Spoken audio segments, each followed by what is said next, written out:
11 siswa dan seorang guru di Gorontalo harus jalani perawatan medis usai tertimpa pohon tumbang. Pohon tumbang juga membuat 2 ruangan kelas alami kerusakan. 2 ruang kelas di SMP Negeri 1 Tilango, Kabupaten Gorontalo rusak berat. Atap ruangan kedua kelas hancur dan ruang kelas porak-poranda usai tertimpa pohon tumbang pada 1 September 2025. Pohon tumbang berasal dari kebun salah seorang warga. Pohon tumbang terjadi usai daerah tersebut diterjang angin kencang.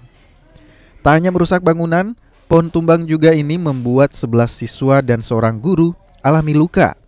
Mereka tertimpa pohon tumbang lantaran saat kejadian proses belajar mengajar tengah berlangsung. Saya di ruangan sini, Pak. Baru keluar saya di ruangan sini. Sementara ngajar, Pak? Saya observasi guru di ruangan situ.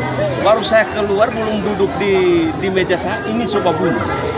Tidak diketahui apa. Pokoknya berarti tiba-tiba.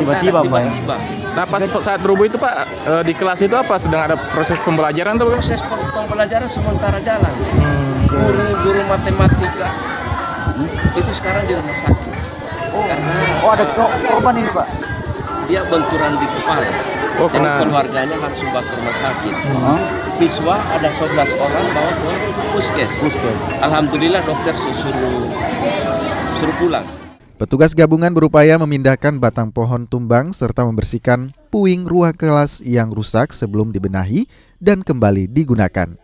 Tim Liputan Kompas TV, Kabupaten Gorontalo, Gorontalo.